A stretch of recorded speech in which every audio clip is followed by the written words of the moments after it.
Bonjour, aujourd'hui pas d'alcool dans notre live pour parler d'un film parce que l'heure est grave. On va parler de Justice League qu'on vient tout juste de voir. Alors, d'abord, un petit rappel sur un peu la jeunesse du film. La particularité de Justice League, c'est donc la grande réunion de super-héros d'ici, c'est que DC, Warner, a décidé, on va dire, de la lancer un peu dans une logique à peu près inverse à celle de Marvel, qui avait offert à ses héros une série de films solo avant de tous les rassembler.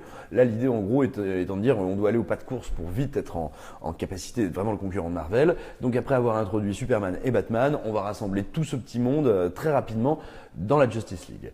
Un choix qui est pas mauvais en soi, qui est même assez osé, parce que ça veut dire qu'on va on va présenter au public des personnages qu'il ne connaît pas du tout, quasiment pas, parce que on peut pas dire que les personnages aient été véritablement, à part Wonder Woman et encore, introduits dans Batman v Superman.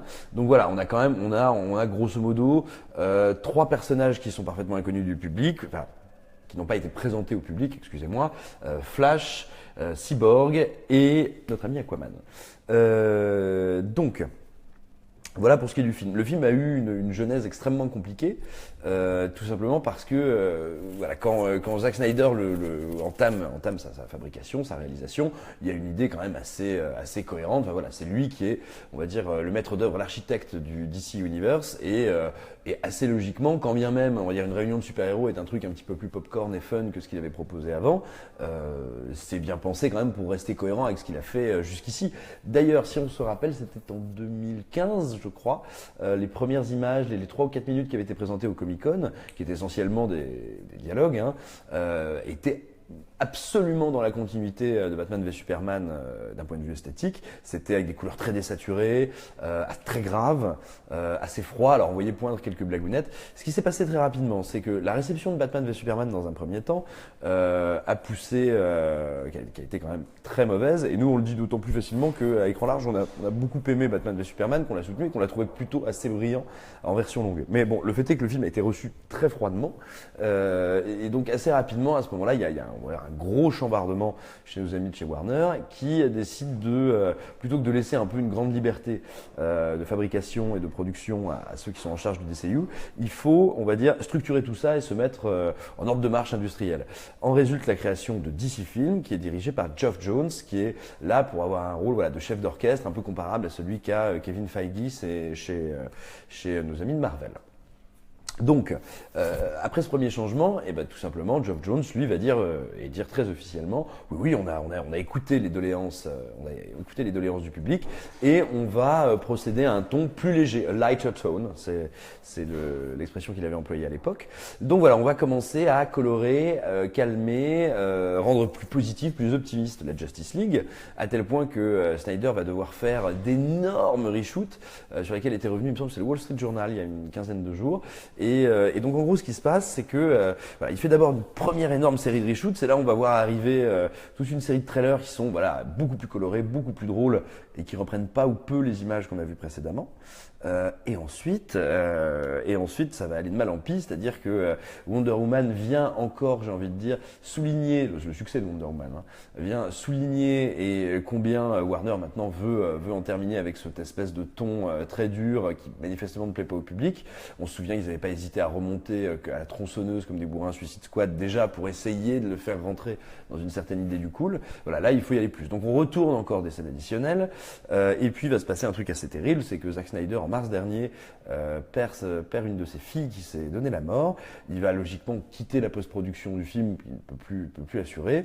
Et c'est donc Joss Whedon, le réalisateur et scénariste des 2 premiers Avengers, qui monte à bord d'écurie Warner et qui va lui aussi procéder à du tournage additionnel et superviser le montage. Donc voilà. Et alors maintenant on va enchaîner tout de suite sur le film. C'est comme on pouvait le redouter, c'est le problème principal du film, c'est que c'est un monstre de Frankenstein. Entre ce qui va relever purement du scénario du film, entre ce qui va relever de l'esprit de Snyder, entre ce qui va relever de l'esprit de Whedon et entre ce qui va relever technique employée grossièrement pour essayer de faire coller les deux, parce que ça ne colle jamais, c'est vraiment un monstre de Frankenstein. Alors le problème, c'est que c'est un monstre de Frankenstein avec certains morceaux qui sont de très bons morceaux et d'autres morceaux qui sont manifestement qui ont dépassé la date de péremption depuis très très très très très longtemps. Alors peut-être pour que ce soit fait, on va peut-être parler de ce qui pose problème. Alors ce qui pose problème tout d'abord, c'est bêtement le scénar. En plus de n'avoir aucun intérêt, d'être ultra simpliste, vous allez voir un truc que vous avez vu 16 milliards de fois.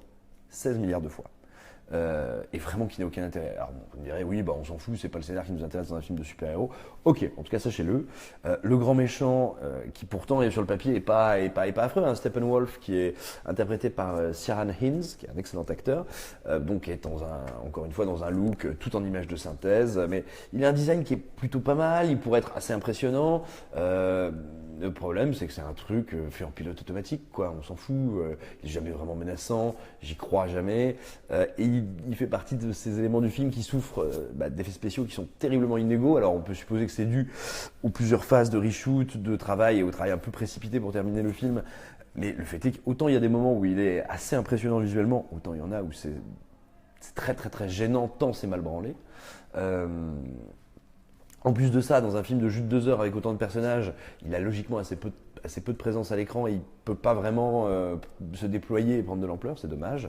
Après, on a des problèmes d'écriture des personnages. Alors, par exemple, Cyborg, si vous n'aviez pas envie de me mettre Cyborg, il fallait pas le mettre dans le film. Parce que concrètement, il sert pas à grand chose scénaristiquement, il n'est pas d'un charisme ébouriffant et ce qu'il fait en combat, à part se transformer en Transformers et choper un gros robot à Bruce Wayne, ça n'a pas d'un intérêt fondamental. Moi, j'aurais préféré qu'on se focalise sur d'autres personnages plus intéressants. Flash, c'est un peu ambivalent. Flash, alors, il y en a beaucoup qui avaient gueulé sur le design de son costume. Moi, je trouve qu'il est extrêmement réussi. Dans le film, en tout cas, il est très très bien utilisé. Il arrive à être à la fois, on va dire, à ressembler à un vrai truc qu'aurait construit un petit génie de la technique. Enfin voilà, c'est un costume assez impressionnant, assez technologique, qui ressemble pas du tout à celui d'Iron Man et qui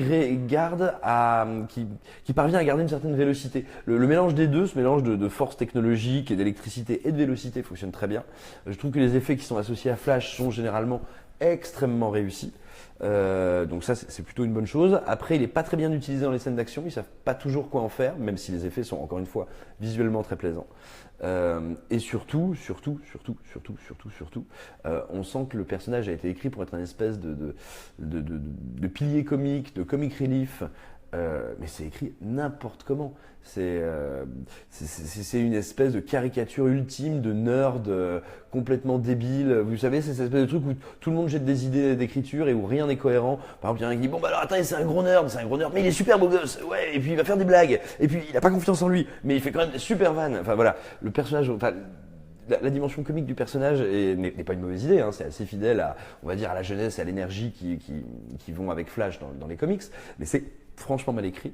Wonder Woman, écoutez, il n'y a rien de neuf sous le soleil, elle plaira toujours autant à ceux qui avaient beaucoup apprécié sa prestation dans le film de Patty Jenkins, et elle agacera toujours autant ceux qui étaient restés sur leur faim. Je dirais tout simplement que elle est parfaitement athlétique, elle est bien dans le truc, Gal Gadot, j'entends, elle a beaucoup de charisme, je vais pas faire un original, elle est très très belle. Bon, personnellement, je trouve qu'elle joue toujours autant comme un bout de placo, c'est terrible, elle est incapable de transmettre une émotion. On dirait vous savez, quand vous voyez des petits gamins qui jouent au théâtre et qu'on leur dit alors là tu es heureux, alors là tu es triste, donc voilà, elle joue très très très très mal, mais bon, ni mieux ni pire que dans le Wonder Woman de Patty Jenkins. Donc voilà, ceux qui ont apprécié s'y retrouveront. Non, le gros plaisir du film, c'est Jason Momoa en Aquaman, qui est vraiment impressionnant. Moi, c'est le seul dont je veux bien croire qu'il puisse m'en coller une et que ça va mal finir pour moi. Son costume est impeccable, lui il joue très très bien. C'est d'ailleurs un des personnages chez lequel l'humour est extrêmement bien dosé, parce qu'il est tellement puissant et tellement fort qu'on croit très volontiers qu'il soit capable de balancer une petite vanne ou un petit truc. Je trouve qu'il est, s'il faut comparer, parce que c'est un peu à ça qu'on pense, beaucoup mieux équilibré dans l'écriture, par exemple, que ne pouvait l'être un Thor dans les 2 premiers films. C'est-à-dire que l'humour qui lui est associé n'est jamais là pour le ridiculiser, et il jouit d'une espèce de véritable aura mythologique. Il est assez impressionnant. Les parties avec lui sont plutôt jolies, à part 2-3 pétouilles d'effets spéciaux bien dégueulasses, et notamment un moment où il utilise son sceptre, et où là on est dans une production Asylum, quoi. On a des trucs numériques atroces, des incrustations horribles. Mais lui est excellent dans le rôle, il est plutôt bien utilisé, et moi je trouve qu'il a quelques-uns des plus jolis moments d'action du film. Non, le grand problème du casting, c'est Batman. Si Ben Affleck veut s'en aller, il faut qu'il s'en aille. Parce que là, c'est terrible. Moi, j'ai l'impression de voir vous savez, un type dans une vidéo de prise d'otage qu'on force à lire un petit papier qui dit oui, tout va bien, je vais très bien, venez me chercher. Oui, non, clairement, il n'y a aucun investissement chez Affleck dans le film, c'est très embarrassant. Il a en permanence l'air d'être ailleurs. Mais vraiment l'air d'être ailleurs. Physiquement, moi, je ne ressens plus du tout l'espèce mais c'est aussi dû à la mise en scène, je suppose, à l'espèce de force brute, à la fois, qui en faisait à la fois une espèce de félin et de camion de démolition dans Batman v Superman, dans cette scène d'action qui était complètement démente, là où il se faisait tout un commando de gars. Là, c'est très poussif. Toutes les scènes de dialogue, il n'est pas investi, il s'en tape quoi. Puis alors tout le passage du film où il est avec son espèce de combinaison tactique là, avec des lunettes, c'est affreux, on dirait une espèce de cosplay hybride entre un Navy Seals, Sam Fisher et Batman. C'est très gênant. Voilà pour le casting. Ensuite, comment dire, bah oui, le problème essentiel du film, c'est encore une fois, c'est que on a l'impression de voir un film de Zack Snyder qui a été barbouillé par un enfant de 8 ans. C'est-à-dire qu'il y a des moments, il y a des passages complètement incohérents, il y a des ruptures de ton qui ne fonctionnent jamais.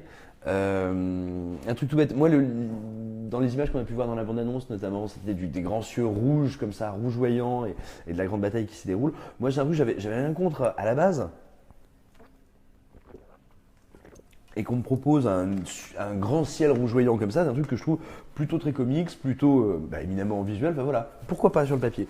Là le problème c'est qu'on sent que ça a été fait à la va-vite, n'importe comment, il y a des plans où ça souligne des problèmes d'incrustation d'effets spéciaux, et on sent surtout que, hélas, c'est visuellement moins intéressant que l'univers plus sombre qui était à la base prévu, celui de Snyder, donc c'est très gênant. L'humour de Whedon en général ne se greffe pas du tout sur ce qui est à la base l'esthétique du film. Donc voilà, c'est un gros problème. Donc le film donne en permanence l'impression de se battre contre lui-même, c'est très étrange. Ensuite, qu'est-ce qu'on peut dire d'autre? Les scènes d'action sont pas mal. Elles sont pas mal parce qu'elles ont gardé la dimension pleine d'ampleur vraiment de Snyder. Il y a beaucoup d'images iconiques. Enfin, c'est un truc qu'il sait très bien faire. Il a toujours été extrêmement compétent en la matière. Et voilà, ça on le retrouve. C'est là. Elles sont en général plutôt bien rythmées. Les chorégraphies sont lisibles. Elles sont belles. Donc voilà, ça fonctionne. Ça fonctionne d'autant mieux que comme le film dure moins de 2 heures, ça va très vite quoi. Ça s'enchaîne quand même plutôt pas mal. Donc voilà, d'un point de vue, j'ai envie de dire strictement rythmique, le film laisse pas son spectateur s'ennuyer et s'occupe plutôt bien de lui, donc c'est pas une expérience désagréable. Non, après, alors attention, là je vais faire un gros spoiler, donc évidemment, si vous ne voulez pas vous faire spoiler, arrêtez-vous un instant, et puis quand vous pourrez revenir, je vous ferai un grand signe, ou alors peut-être que vous serez plus là. Bref, attention, spoiler, je vais maintenant parler de Superman. Le traitement de Superman, c'est un énorme problème. Mais un énorme problème. C'est-à-dire que, en gros, en 3 films, Warner aura cramé quasiment toutes ses cartouches avec Superman. On nous aura joué ses origines, Doomsday, sa mort, son affrontement avec Batman et donc maintenant sa résurrection. Et le problème c'est que la résurrection, alors dans la catégorie bonjour c'est tout pété, c'est pas mal. Elle arrive à peu près au milieu du film.